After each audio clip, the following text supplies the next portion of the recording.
Hey, good evening, everyone, and welcome to Environmental Coffee House. It's really good to see you guys tonight. I am your host, Sandy Shellis, and I have a good show tonight. We're going to talk about Spain.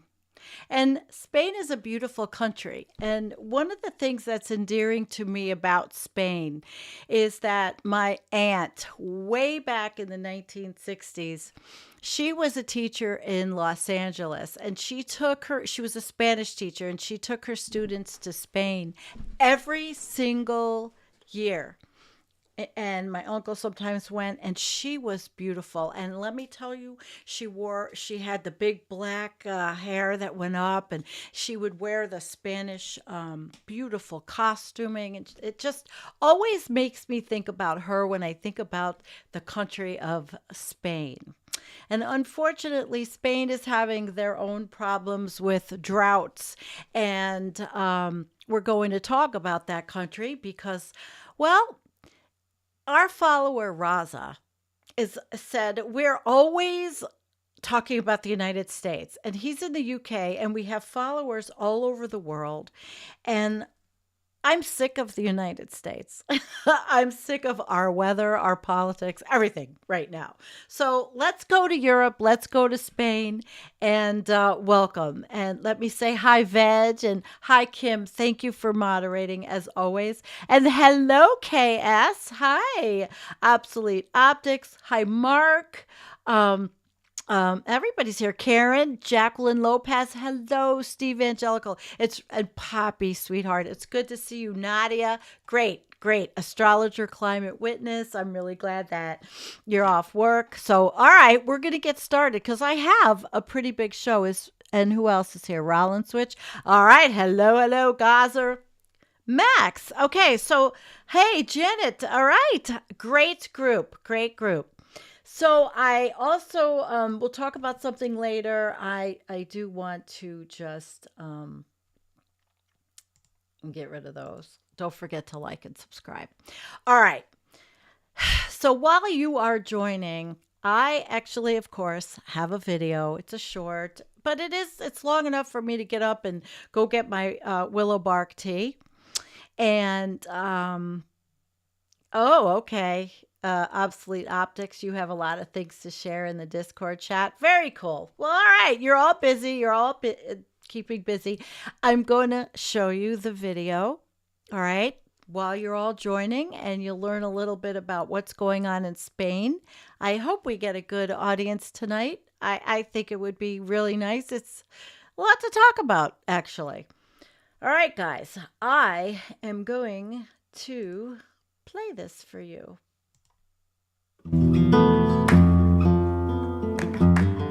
At least more than 1,500 people have been evacuated as a major forest fire raged in Spain's eastern Castellon province, marking an early start to the nation's fire season amid bone-dry conditions. Although the fire, which started on Thursday, was still raging till Monday, firefighters say that they now have it under control and it had not expanded overnight. The fire broke out in a province between Valencia and Teruel and has consumed 4,000 hectares of land. Emergency services in the region said 8 villages had been evacuated, as well as homes for older people in Montan. Meanwhile, Spanish Prime Minister Pedro Sánchez promised the government's full support to those who had to flee. The sound of salvation in the skies over northwest Spain. Right now, every drop of water matters. From these hilltops, it is clear the situation below is dire. On the ground, things are much worse. Tabara is on fire. Panicked residents look for any help they can find as the flames near.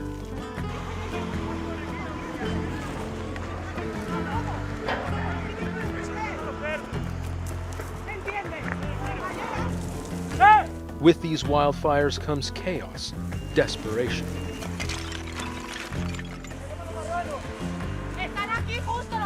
The animals, she says, are still inside the shed. Trying to save their homes, their livestock, their livelihoods. Every second counts.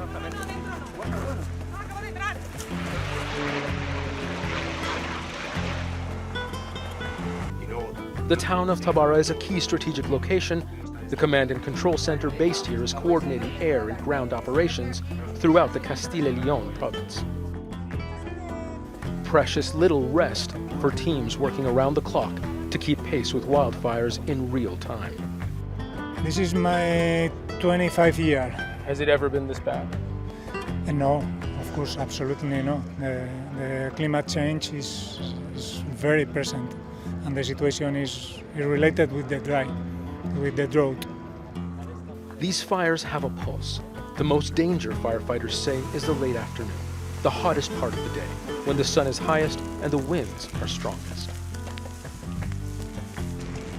There's fires happening all across this part of Spain, but these flames represent a kind of change in the profile of these wildfires.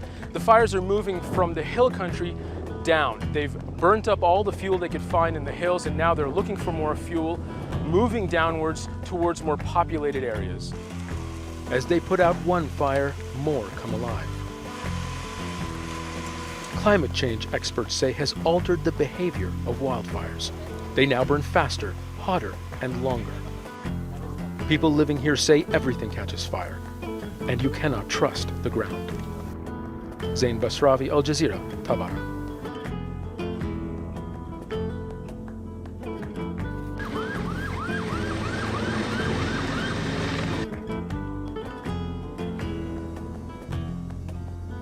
We're going to Spain now, where a lack of rain in recent years meant the northeast of the country is seeing its worst drought on record. This means a series of strict measures are being taken to try and protect the water supply. Guy Hedgecoe reports from Catalonia.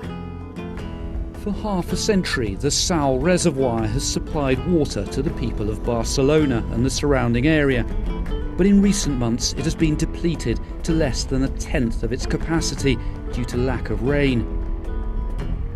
This church, totally submerged in times of abundant rainfall, has become a bleak symbol of the drought. Now the Sal reservoir is being emptied altogether to prevent the remaining water from being contaminated by mud. Its fish are being caught so they don't rot in the water.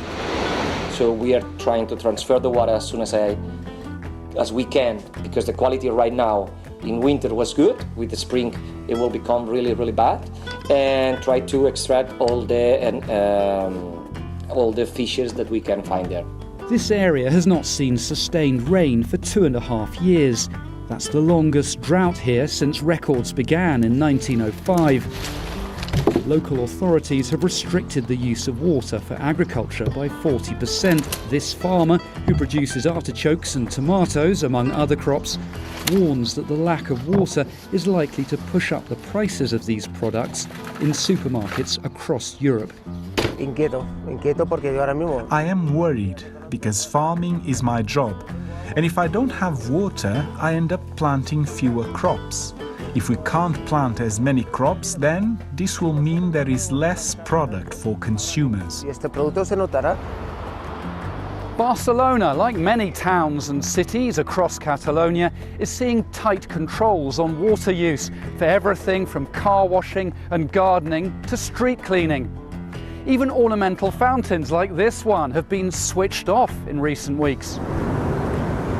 Other parts of Europe have also been suffering a winter drought, and experts warn that countries in the south are at particular risk as climate change takes effect. We have the Mediterranean area, and we are expecting that it's going to be a hot spot in the climate change crisis.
So there we were. We got a little introduction now to what's happening in Spain, and now what we're going to do is go through some articles, opinions, discussion about the wildfires.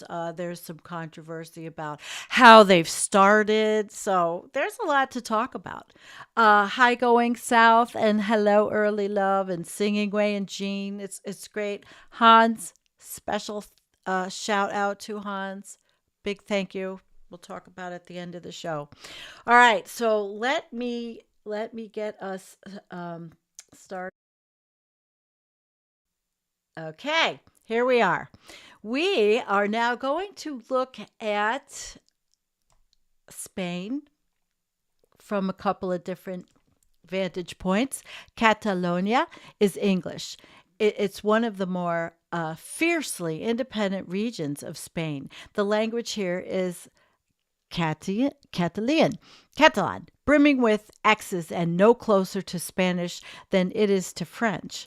As recently as 1938, the regional divisions of Spain were splashed over battlefields when Barcelona was the stronghold of the Republican Army. The region has strong history in wine cultivation. Vineyards here are as old as Roman ruins. Yet this is some of Spain's most dynamic and modern wine country. Cava is becoming ever more serious, and Priorat and Penedès, I can't see it, Montsant, and Costa de Sagre are, oh, well, I think I lost it. All right, well, you get the idea. We're moving on to Google Earth, and in the meantime, I do have to show you that when they were talking, I thought it was kind of important to show you this. And, when you're trying to decide which wine goes best with global societal collapse, at least pick Spanish or French. All right, guys, let's move on. So let's look at Google Earth. Let's look at the terrain. Spain we go smaller, you can see Europe, you can see France, Belgium, Netherlands. You see the part of the world that I have not been fortunate enough to visit. I would. My daughter, she's been all over. Actually, she has. Eastern Europe, all over. So here we are in Spain. Let's move up. And some of the terrain is just incredible if you look at it. It's pretty cool. I mean, look at Google Earth. Like, you really can't you can't beat it sometimes, really. It's just amazing. What technology has brought us. So that was Google Earth, and I'm going to bring you now to a website called The Rain in Spain Stays Mainly on the Plain, or Does It? And that's where I got the title. So the weather is certainly one of the most enviable in Europe, but where are you most likely to encounter rainy conditions? Although we all see Spain as mostly dry and an arid. Some areas can have an average of 600 millimeters of rain a year, but you know what? They're not. Okay, this is basically a travel site. So it's based. It was just had a couple of nice pictures showing the storm clouds over Andalusia, yeah, and some extreme weather, heavy rainfall in 2019. So when that was written, it was rainy, very rainy. So as we've seen, it kind of replicates all over the world, the different extremes. We're going to move on to The Guardian, which had an article on this. It was early wildfire in Spain's Valencia region, forces 1,500 villagers to evacuate. Emergency services say they have contained it. So they said they've contained it, and we'll see, right? It was the biggest wildfire of the year, scorched more than 4,000 hectares. Yeah.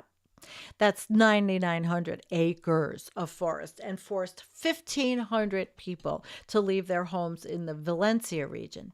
Residents recounted fleeing their houses and leaving animals behind. Oh my God. Our animals were there and no one can tell us anything, said Antonio Zarzoso, 24, who had to leave the village of Puebla de Arenoso.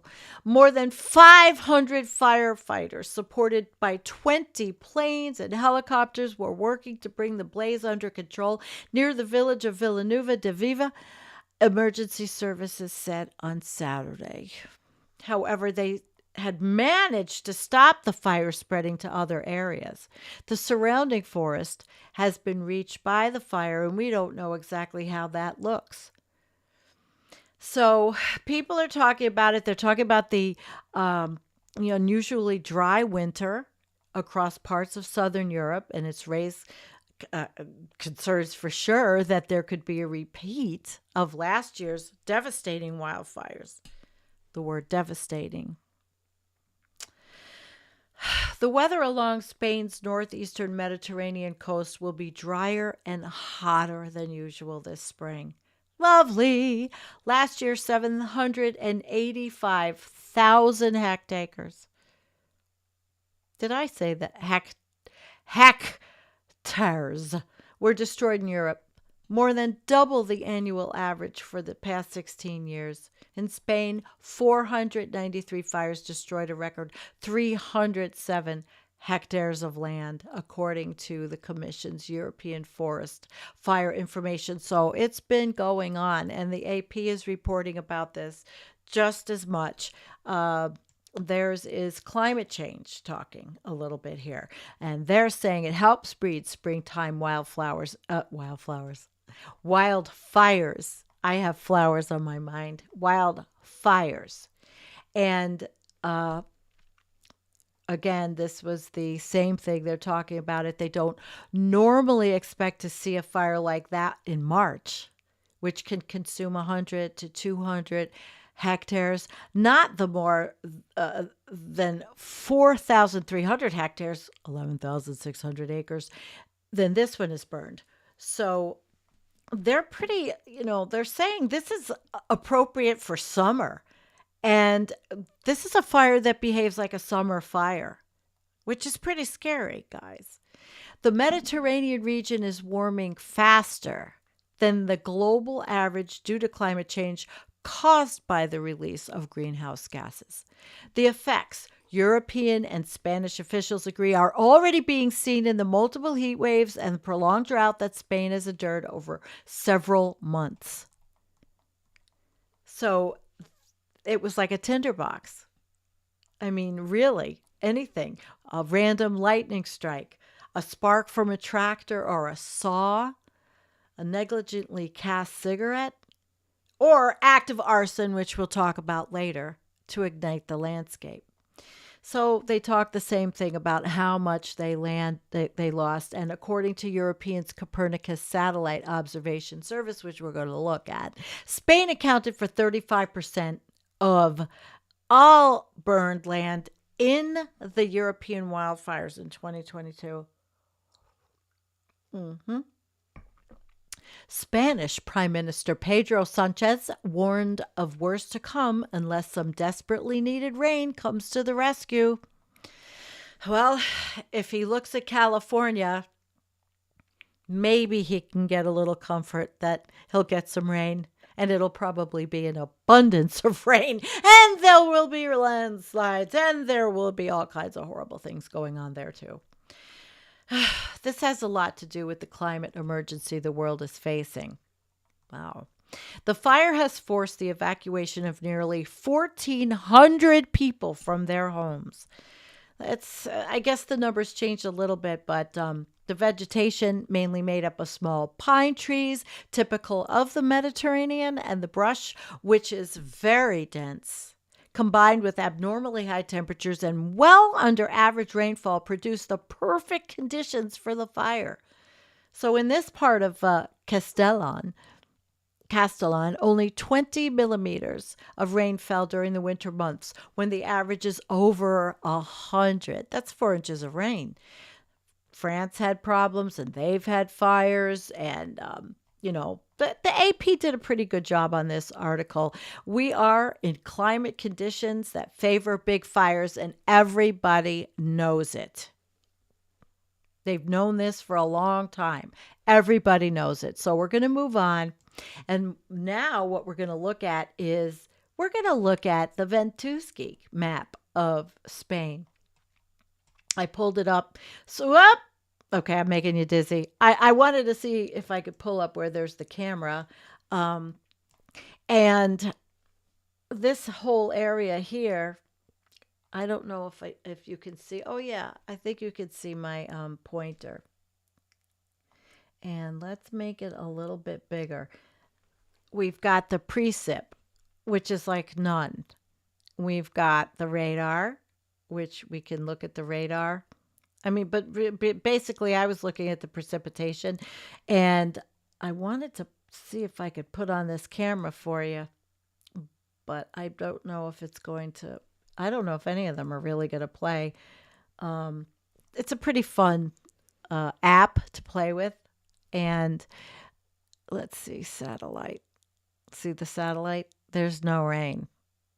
There's no rain. I don't think there's much wind. Nope. But definitely it's the precip that we were looking at and going back to. So this is what it looks like on Ventusky. Very interesting. Not a thunderstorm in sight. Nothing. Not like the United States where it's a tornado alley. Oh my God. No. So no, there's nothing. There's nothing. Here we go. Wait. This thing moves too fast with the mouse, and I'm going to make you dizzy. I want to move it down a little this way. All right. So a lot of the fires were up on the northern part of the country. Very interesting, huh? All right, let's move on. So here's Copernicus website now. We're at Copernicus, and Copernicus had a good article on this one on the 31st of March, which was highest wildfire emissions for March in Spain since at least 2003.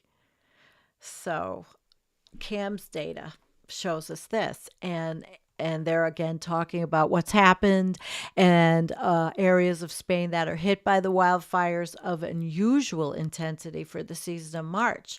And this was from CAM's. Cheers. And the record is the consequence of a series of wildfires fueled by dry conditions and warm temperatures in the previous week, an unprecedented wave of wildfires, many of which are believed to be intentional. And don't worry, we are going to address the intentional word. So just leave it. Okay, leave it with you. Don't forget it. That word is important. So this was, look at, they have these are pretty good, but I don't know if I could make this bigger. The daily total fire radiative power and March total estimated wildfire carbon, and they go through the years. I don't know how big it is, and I cannot seem to make this bigger. These don't get bigger. So from 2005 to 2010, 15, 20, you can see wildfire carbon had gone down right between 2015. It really went down low in like 18, and then it started going up, and now it's shot right back up. So the carbon's burning, obviously, from the forests burning up, which we know, and the daily total, the radiative fire, right, compared to 2003 means the gray bars in March, totaling the carbon. All right, so we show the carbon emissions, and this is the power of the fire, how it's gone up. These fires used to be small, they weren't ridiculous, and now it's like, wow, they're just booming. I wonder if I have a boom. They're booming, booming, booming, booming. And I don't think I have even another one. It would be fun if I had another boom. But I'm not going to sit here and fart around and look for a bunch of sound effects. So the largest contributor to this exceptional month of wildfires was the northern region of Asturias, where nearly 135 fires at the peak of the crisis burnt some 11,000 hectares between the 23rd of March and the 1st of April. It was extreme in this, according to them. So let's look at this. This is pretty much the same. Let's go down and no, I can't get in this article, which is really annoying. I can't get these to get any bigger. And I'm looking, and well, maybe if you're watching on a bigger screen, it might be. So it shows exceptionally high values, the radiative power, and the region, it's just had a record number, they said. Definitely. So CAMS does a lot of analyses, and some of them I understand, some of them I don't. Daily maximum PM from the wildfires, CAM ensemble. It's like this one, hotter. See, up at the top, that's where those fires were. Pretty bad up in this part of the state, of the country. And so they have the same kind of data. It's the radiative power and the estimated wildfire carbon. So it's kind of like radiative power heat, and then the wildfire carbon. You can't breathe, not good stuff. Terrible stuff. So the largest was in Valencia on the CAM records. The eastern region of Valencia experienced an exceptionally intense and early fire, considered the first one, the big one in Spain, the 23rd of March.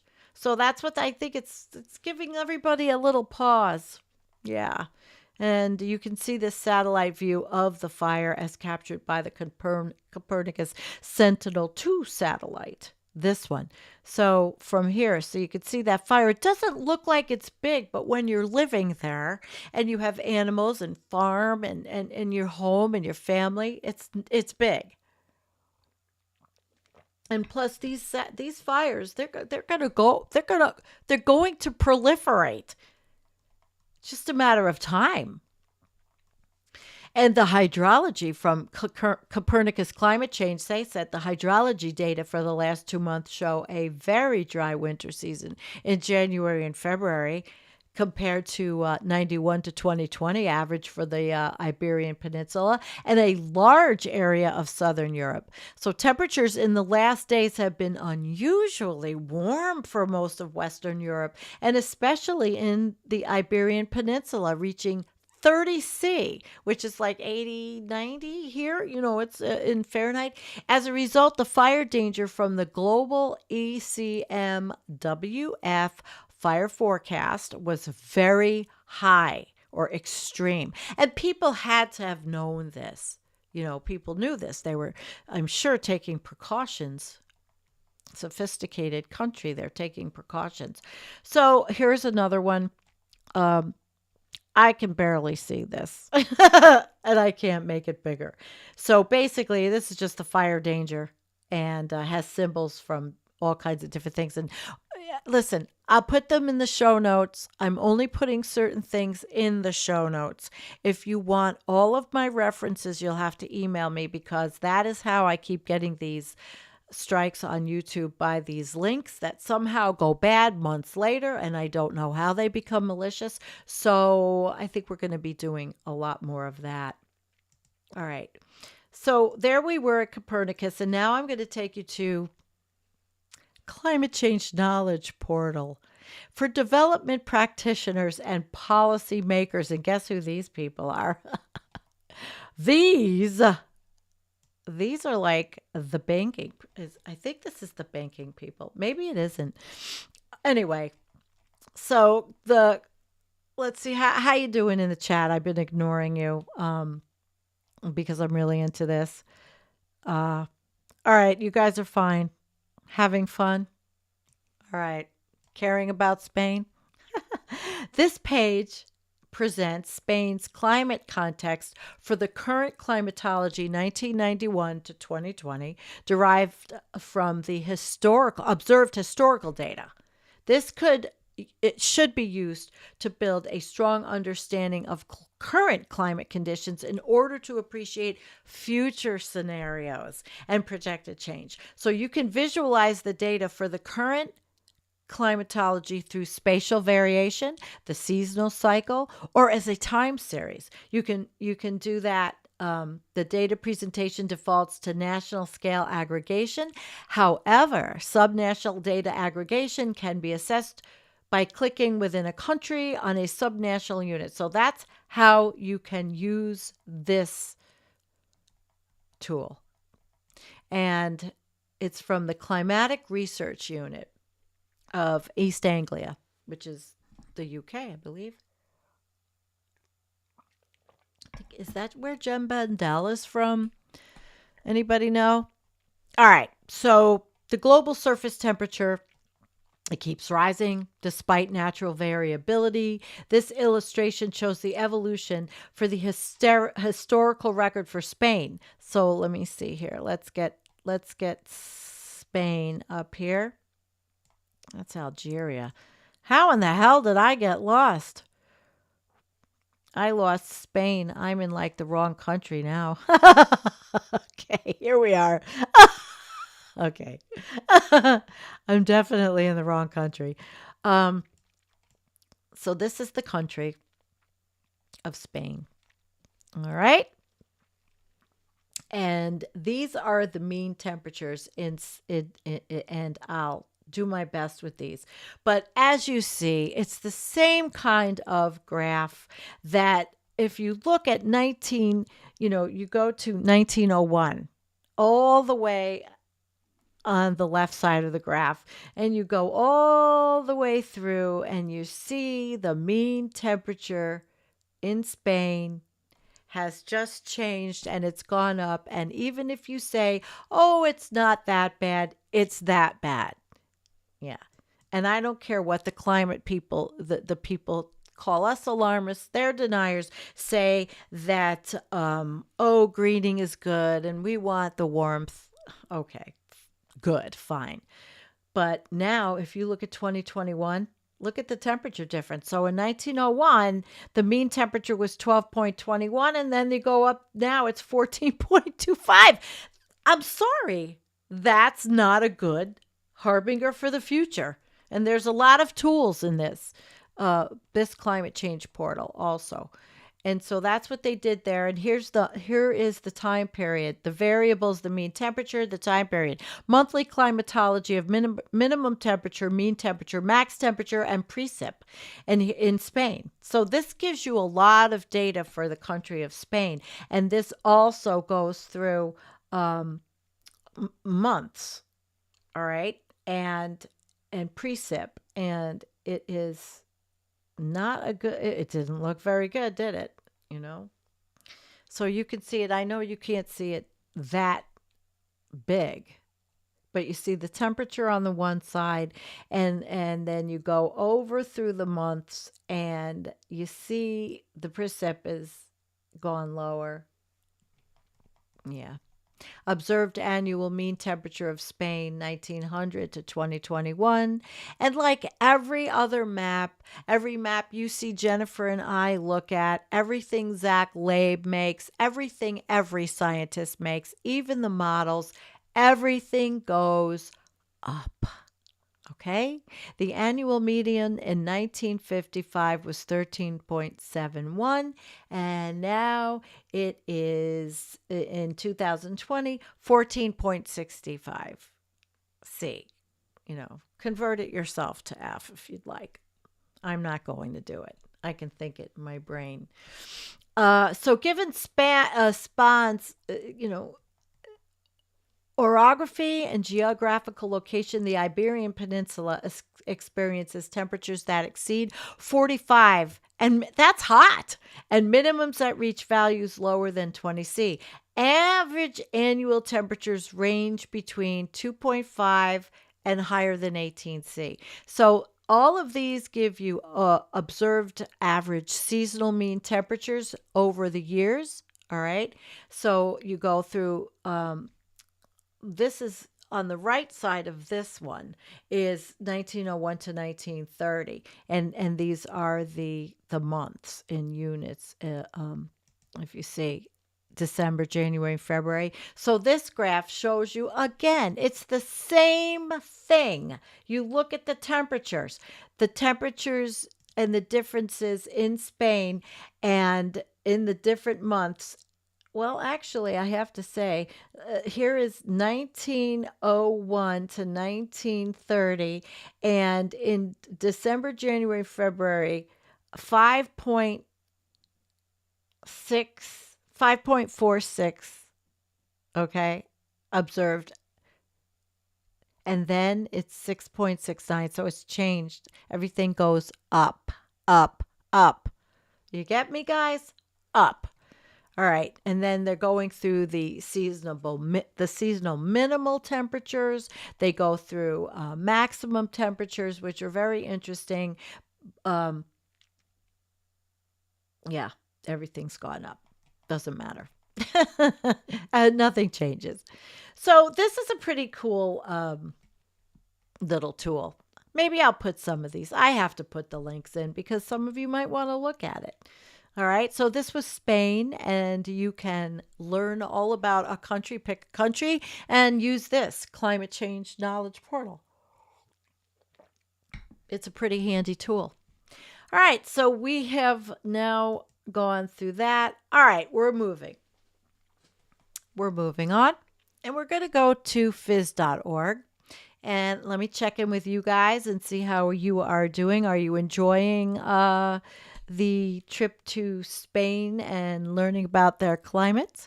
All right, so here we go. They're mulling their options. This was on the 27th. And they're talking about, well, basically, what are they going to do? All these. It was, again, they're all repeating the same thing. It's more typical of summer than spring. If Spain experiences another summer in which temperatures don't fall below 35 C for 20 days and it doesn't rain for months, the vegetation will be liable to go up in flames with the first lightning bolt. All right. So that being said, these blames, this was last year's. Pretty shitty. During the blaze, tractor driver Angel Martin from the nearby town of Tabara won hero status after footage emerged of him working to clear a strip of land to create a fire break.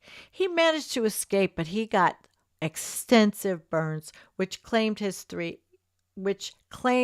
life 3 months later. That's a suck-ass way to go to getting burned. The fire damage has meant the town will lose its annual income of 80,000 euros selling firewood because it all burned up. God. That's kind of, their firewood burned up that they were going to sell. Okay. They're going to cut it down anyway. It destroyed an area popular for hunting and mushroom gathering. Okay. Not good. Not good. Mushrooms are good. It might one day live again, but no one who is alive today is going to see that forest. And according to the UN, 1.6 billion people depend on forests worldwide, with the 2015 Paris Agreement establishing a framework to halt and reverse deforestation, which is advancing at a rate of 10 million hectares per year. I mean, nothing has stopped. Temperatures go up. I mean, I don't mean to be a doomsayer, but we see it for ourselves. We see it for ourselves. And so forest management is crucial, and not just sweeping the forest.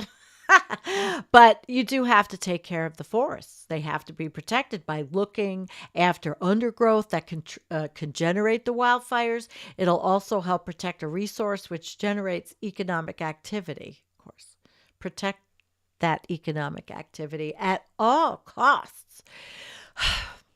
Areas, okay, and this one says, all right, we need some more resilient areas, a varied patchwork landscape made up of wooded forest areas and livestock farms interspersed with areas of scrubland. Can't forget those livestock.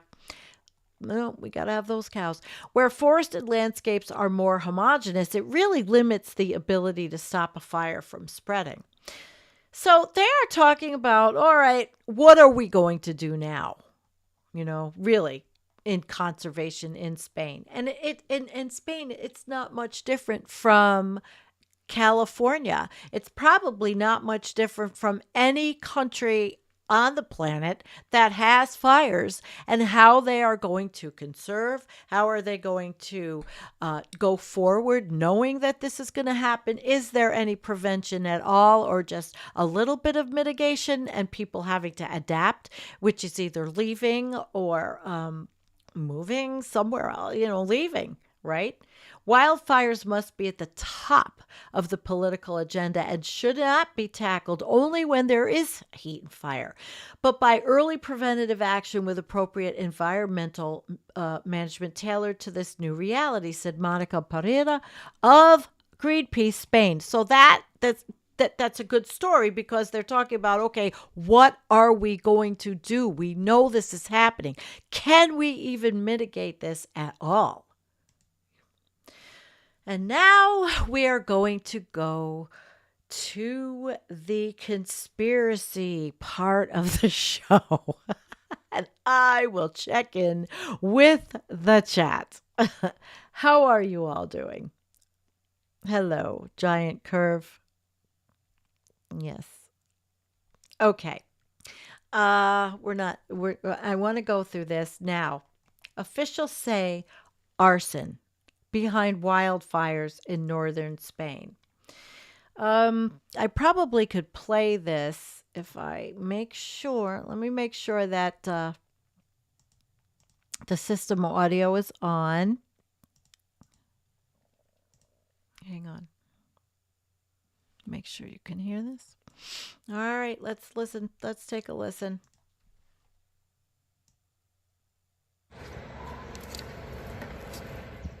Officials in Spain have branded suspected arsonists as fire terrorists after more than 100 wildfires broke out in the Asturias region in the north of the country.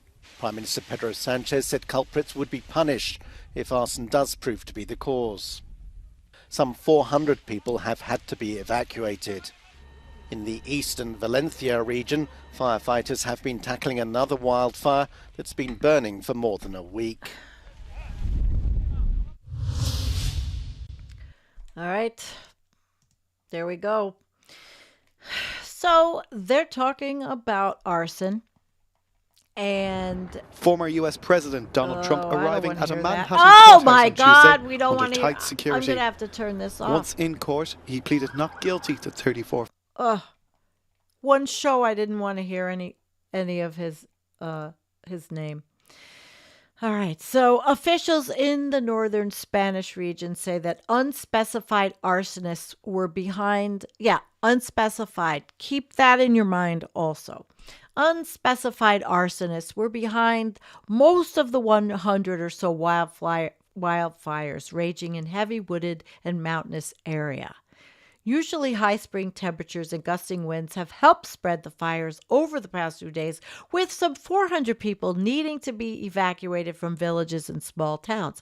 Now they're calling them, now this one regional president, Adrian Barbone, said the full weight of the law would be applied to what he described as fire terrorists. He said the fires were started in an organized way by criminals taking advantage of the adverse weather conditions. He didn't explain what the alleged arsonists' motives might be, and no arrests have been made. So keep that in mind, because every goddamn stupid news outlet around the world has picked this up and is running with it without any data, any background, any facts, any names, any motive, any reason. But we'll keep going. And so, all right, so they're talking about support, but basically it's the same thing. And then it's going on to another one. Environmental terrorists. Who are the environmental terrorists? Okay, that's what I'd like to know. Who are they? We don't know. It's the president saying it. So what does he know? In Oviedo. The leader of the northern Spanish region of Asturias, Saturday, said terrorists had burned it. So he's saying it again. They put lives at risk. Hundreds of residents had to flee their homes. Barbon warned those will pay time. So every single outlet, even the Washington Post, they all picked it up. We don't know who did it. We don't know. And why. So what I had read was part of it was the environmentalists did not want the ranchers, the farmers, to be grazing the cattle. But there's no proof, there's nothing that says that they were all started in a coordinated, they don't have it. I will wait for the news to come out. We will follow up on this, but it's insane to me that every news outlet on the planet picked this up. And that is like, okay, so where's the word climate change? The conditions. What are they caused from? Dry. They've had a drought. So I went to Twitter, and here's this Ryan Mao, or whatever his name is, this meteorologist from Florida, of all places. And here he goes. Arsonists set wildfires and politicians blame on climate change. The largest fires are almost always caused by human ignition. So he is going through the same shit, and it's all, and going on Twitter, and people are saying, provide support, tell us. Not all of them, because a lot of people will just run with what they're reading. It's empty because we don't know. We don't know. So that's giving what? Environmentalists a bad name, or people that want to protect the planet a bad name. It's minimizing climate change. So I don't know. I don't know. Tell me again how you create the perfect conditions for a large fire. Does it have something to do with heat and drought, maybe? Yeah. Okay, here we go. Climatically sets fires, blames climate change. What a racket. Find who funds them, get resolution, and labor for recovery efforts. So what is let's make a little copy of this, and let's see if I have enough room to just see if it's actually an organization or what. Oh, I didn't. Climatifis. Climatifis. Okay, let's do a search. Let's see what it says. No, it came up with clematis. Forget it. We're not going to do it. But see what they're saying? It's like in America how they blame everything on Antifa. or, the radical left. But I don't know, and I will be interested. And hey, if it is people with bad intentions as far as hurting the others, that's wrong. I don't advocate violence. I don't advocate setting fires. I would never advocate for any of that kind of that's not political action, in my opinion. It's not good. So I wanted to go back to that, but there's no reason to. So I did want to tell you about the environmental organizations that are in Spain, and there are a few of them, but you cannot find a lot of information. There wasn't, and I searched. So there's the Artificial Intelligence for Environment and Sustainability.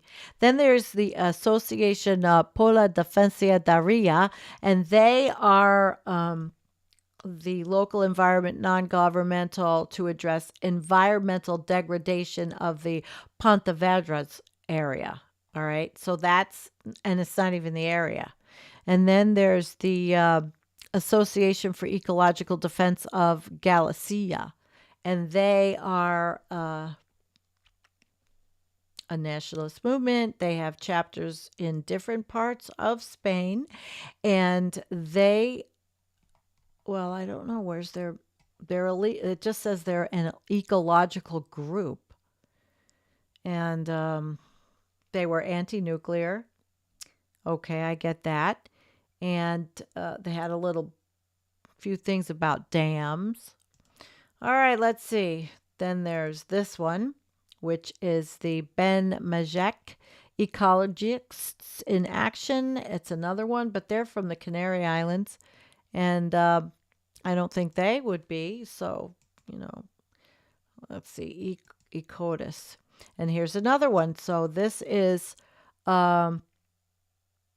they work to strengthen dialogue with all stakeholders in the implementation of actions and programs that promote sustainable development and enable social change. So I don't think it's them. Ecologists in Action. Here's one. They are aligned with the philosophy of social ecology, which regards all environmental problems and many other social ones as proceeding from the same source and increasingly globalized sustainability. Following this line of reasoning, the model of production and consumption needs to be changed in order to solve the ecological crisis. I like them. For this to happen, they organized campaign for civil society's outreach on a great number of ecological and energy-related issues. Among them, public complaint about all actions that damage the environment, hardly starting fires.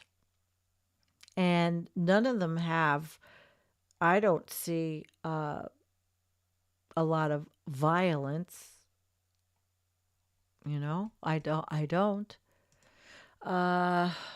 And there's a couple of others, and they don't look like at all. So that's what I could find. That was what I could find.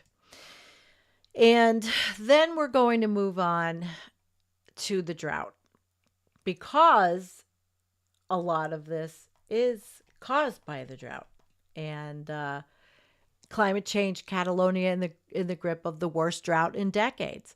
And this was the church of St. Roma de Sau that was submerged when the reservoir was created in 1962. And now you can see the whole thing, right? All right. They talk about the small boats are hard at work hauling out fish with nets. The idea is to remove them before they die and rot in the water, making it unusable for human consumption. The water level has dropped so low here to below 10% of the reservoir's capacity that there is already a risk the water will be contaminated by silt. So they're getting rid of the fish because there's no water. All right. This part of Catalonia has not seen sustained rain in 2.5 years. All right. And we've known that too. So there's a drought. It's dry. Spain is having problems. And they're serious problems. I think they're serious problems. Catalonia's warmest year on record was 2022, where it went up by, since 1990, it's gone up, what, almost 2.5, over 2.5 Celsius? Oh my gosh. So this is you can find this story in there. I'm trying to keep it to an hour, but suffice it to say, it's pretty bad. And this is another article on their drought deepening and in the fears. And this was just Friday the 31st, and they're scared, of this. Let's see, maybe we can hear this. Save for the sunniest spells in summer, most of us can fortunately go by without giving too much thought to our water supply. But across Europe, there are real fears now of prolonged drought after an exceptionally dry and warm winter.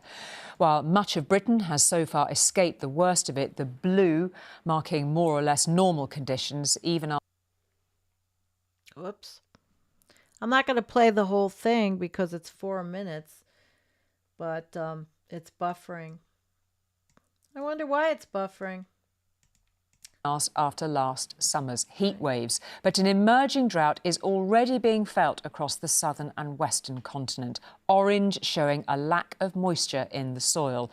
And in Spain, where last year was the hottest for 6 decades, there is a concern for crops after landscapes were left arid. Add to that a worrying lack of rainfall highlighted in yellow on our maps, and reservoirs are now well below the expected levels.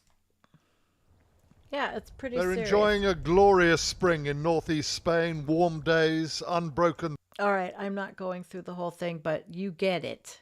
You get it. So we're not going to go through the whole thing. But you get what I am telling you. And usually Jennifer and I, we might read everything, but I'm not going to do that tonight. And then there was one more Twitter thread I was going to show you guys that everybody is talking about Spain. A lot of people are talking about Spain on Twitter, and I don't have it on my phone. I told you I took it off my phone, but it's serious. It is pretty serious. And I sure as hell hope it is not a concerted effort by some just not a good thing to do that. That's not activism. I think that's not activism at all. Oh my gosh, look at this one.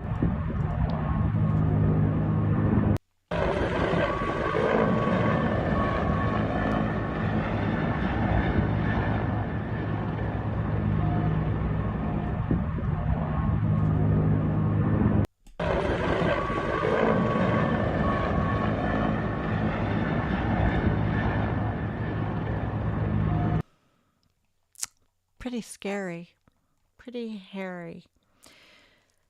So Greta Thunberg News has it. There's a lot of videos that, and see, they're saying it's mostly started by arsonists. So I would really like to follow this. Please remind me, guys.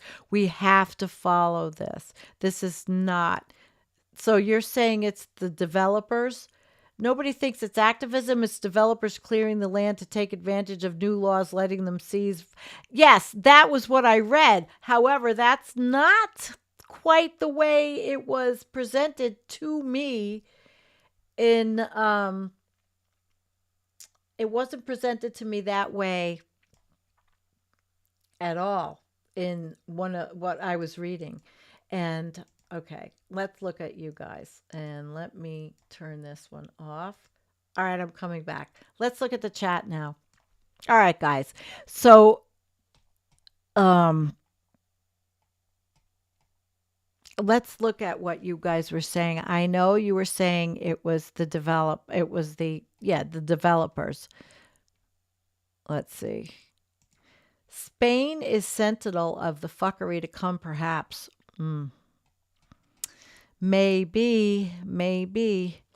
I'm looking for more information on what you guys think about that. Of course, it's not activists, but that's what was being intimated.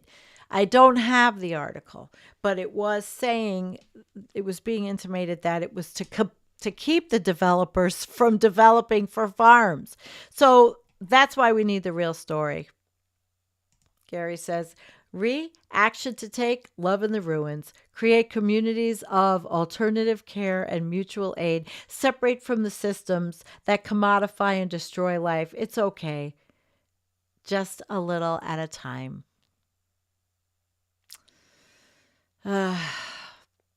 Is there a Twitter hashtag for the Spain fires? Yeah, I think there is. Mm-hmm. I think there is anyway. So Gazer said developers develop somewhere where no one wants to live as there's no water there. Interesting. All right, guys. Well, we have been an hour. And I just wanted to tell you, I put up a fundraiser for the channel on PayPal. Buy me a coffee's fine, but I ran into issues. And these subscriptions are expensive, and I usually am okay. I could not even do it. I put up a spring fundraiser. If you can help us out, you can help us out. I'm not going to beg for money. I don't want to monetize the channel. I need to put I need to make sure that this never happens again. So we're doing a fundraiser. That's it. And it's for the channel. Okay? So the link is in the show notes. Thank you, guys. I have greatly enjoyed doing this show in Spain. I hope you learned and enjoyed what I presented. And if you want the links, just it's on PayPal and it's in the show notes. You'll find it. It's also on the community page of our page. All right. And I want to thank you so very much, everyone, for coming. Okay. I completely appreciate it. Peace out. Let's relax.